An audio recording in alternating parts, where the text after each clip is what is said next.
One of the most insane and thrilling matches is just about to start, and I'm of course talking about Bastard Munchen versus the Ubers. The Bastard Munchen players start to walk out, but in the hall, Kaiser reminds Isagi that it's whoever scores the most goals that win, and tells him not to run away.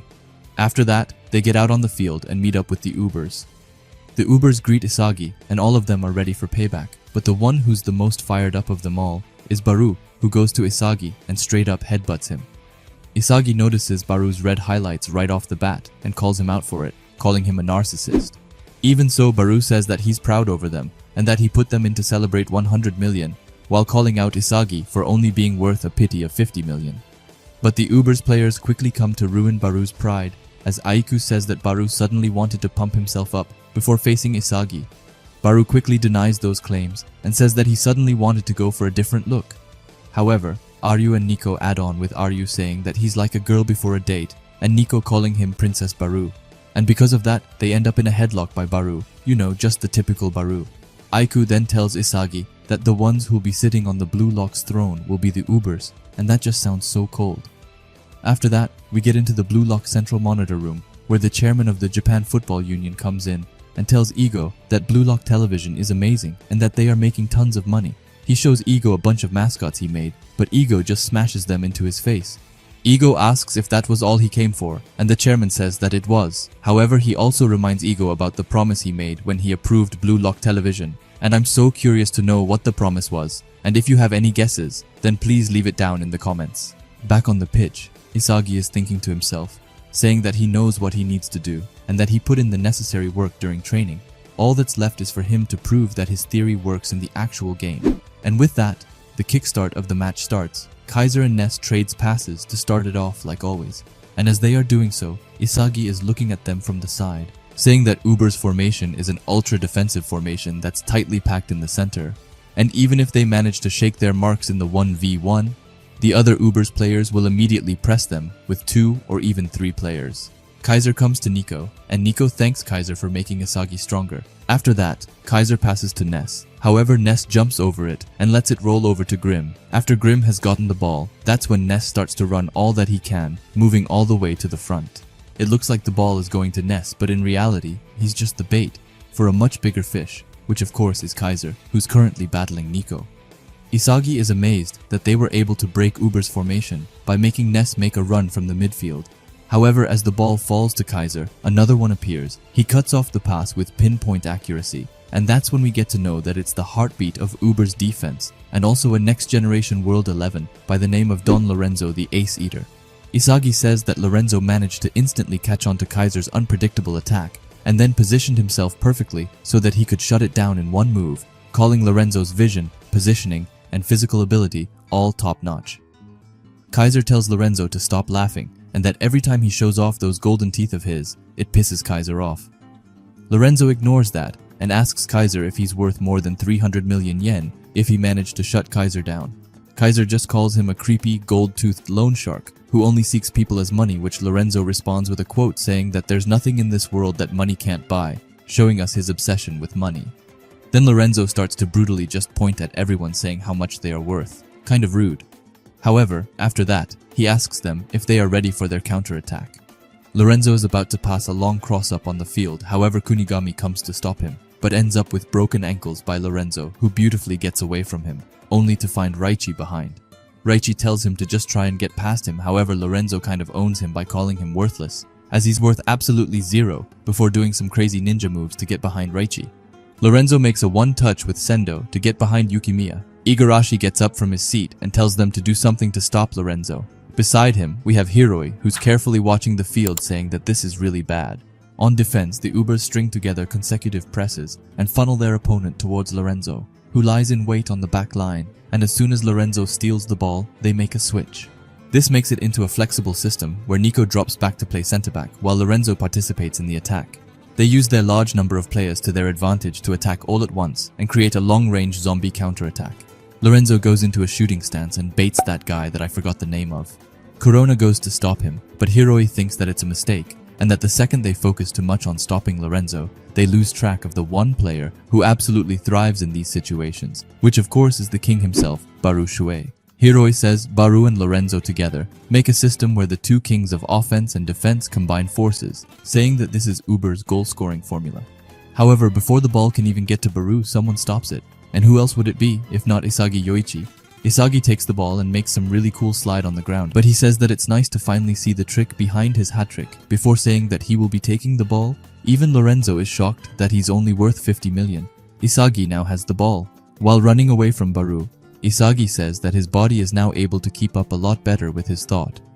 We can assume that Isagi went through some intense training with Kunigami before this match, as Isagi went to Kunigami for help some chapters ago. After that, we get these incredible panels with pieces flying everywhere, and Isagi saying that it's time to score of the counterattack.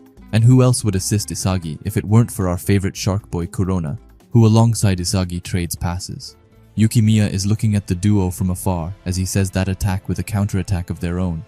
With Lorenzo so high up the field, the Ubers still haven't organized their defense, and right now, Isagi and Kurona is able to steamroll through the field. It seems like Isagi has really worked hard to improve for this match, because his passing drills with Kurona have really paid off. However, Isagi will get into some trouble, as Yukimiya says that he will change his target to him, and tells him to not take any hard feelings, as this is their team's philosophy, devouring each other to create chemical reactions. However, Yukimiya is once again catching another L, as Isagi uses Yukimiya to get behind one of the Uber's defender. Yukimiya compliments Isagi, and says that his dribblings have drastically improved. However, it's more than that, because to get past the incoming defender, Isagi deliberately used Yukimiya as bait. Isagi finally has the thing which has been holding him down, a body to maximize his vision. As Isagi is running away, Yukimiya says that he is still evolving, and that it's expected of his rival. After that, we see Kaiser, who has his eyes on Isagi, and is probably thinking of a way to steal the ball away, but that quickly goes into ruin as Lorenzo blocks him. And I find it so funny that it's almost more players of Bastard Munchin who is trying to get the ball from Isagi than the Ubers. After that, we finally get to see Nico, and I wish the author showed him more because I love his character. Anyway, he says that since Lorenzo is marking Kaiser, he won't be able to fall back, and if they get hit on the counter in this situation, their first priority as defenders isn't to steal the ball, but rather focus on slowing down their attack. A defensive formation designed to stop a quick counter-attack by slowing down the pace of the game. However, their plan gets quickly thrown to the side, as Isagi isn't slowing down, but instead charging in. And Nico quickly realizes that Isagi and Kurona knew that they were going to defend like this, so they have no choice but to challenge them in a speed battle. Isagi slips between Nico and Aiku, and is now headed to the goal. Kurona passes him, but just then, Isagi gets accompanied. And of course, it isn't anyone from the Ubers, but instead, his own teammate again.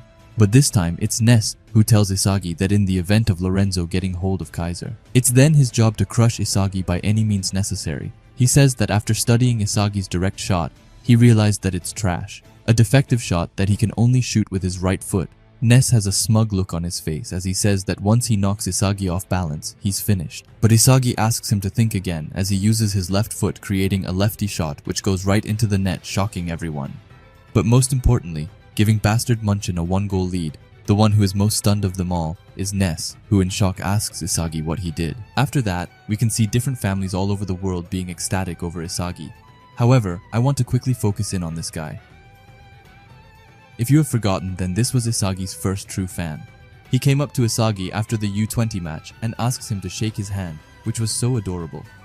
I really like how the Blue Lock authors keep on showing him in different places. It makes it feel much more special and reminiscing in some kind of way. Anyway, back to the game. Ness is almost too stunned to speak. His voice is shaky when he confronts Isagi. He tells Isagi that it's impossible, an unknown attacking pattern, and shot a direct shot with his left foot while there was no data on it. Ness is furious as he screams at Isagi, asking him what he's done in the last few days. After that, we go back 5 days in time, when Isagi went to Kunigami for help. Thanks to Igarashi, Isagi realized that his direct shot's weakness is that he can only shoot it accurately with his right foot. However, Kunigami became two-footed after he copied Noel Noah's physical abilities, and then Isagi asks him to teach him. Kunigami is a bit freaked out, calling Isagi clingy and disgusting. Isagi is still determined, so he follows him and asks Kunigami to let him train together so that Isagi can study his body. Kunigami stops and says absolutely not, and that Isagi will just end up destroying his specs. Kunigami tells him that he became two-footed to survive the wild card. Even so, it only worked because he had the necessary physical attributes to pull it off. If Isagi were to try copying Kunigami, he would end up bulking up in the wrong place and then lose his body's balance, meaning that there's only a greater chance that his performance will deteriorate. As Kunigami walks out, he tells Isagi to forget about shortcuts to become stronger, telling him that if he goes for that route, he's finished as a football player. Isagi thinks that Kunigami just warned him, saying that Kunigami is still a good guy after all, before going after him. As they are going around the corner, they meet up with Chigiri, who tells Kunigami that he finally found him.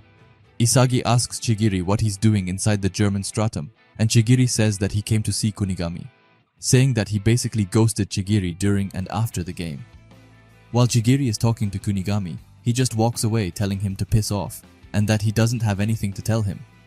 However, Chigiri doesn't give up and speaks his mind. He says that he understands that Kunigami has changed. His playstyle and aura are totally different from before.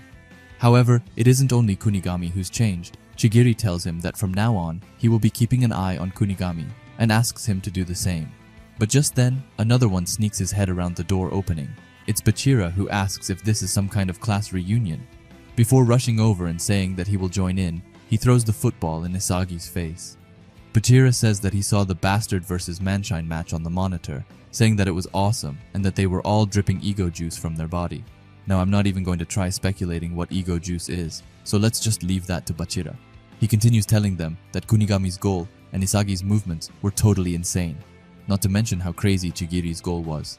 Anyway, he originally came over to ask Kunigami if they could train together. While this is happening, we can see Isagi cooking up some nasty piece for him to evolve, as he looks at Bachira and Chigiri and says that it's not like they totally changed their playstyle. Rather, they made minor adjustments that further maximized and enhanced their strongest weapons. So maybe there's no need to change everything. Isagi was too hung up on being two-footed, while what he really wanted was to customize his weapon for his left foot.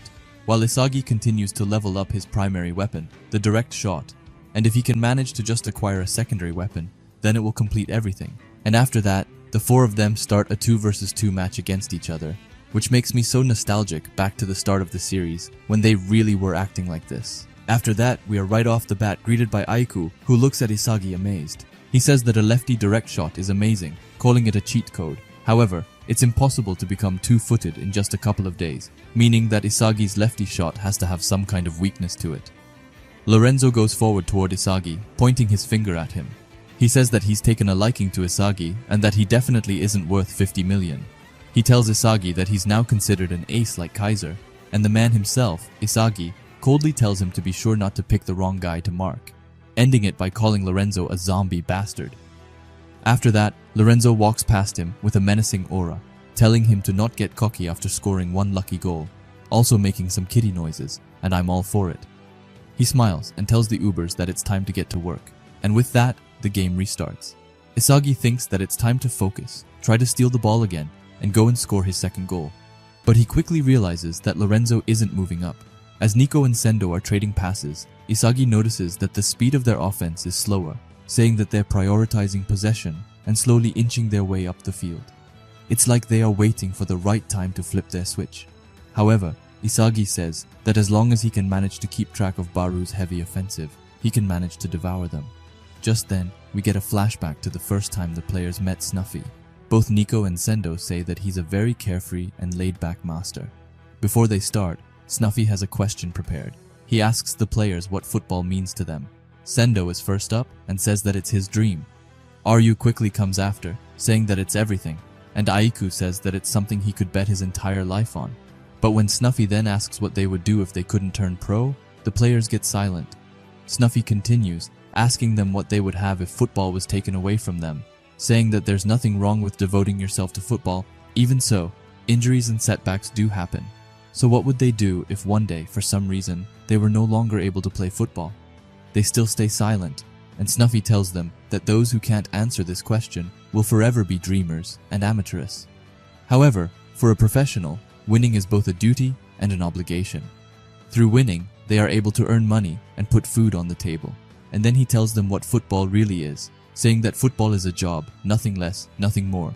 He tells them to think of clubs as corporations. Based on that, games are business deals, and the players are employees. Snuffy then says that he's taken the liberty and time to study the data of every single player.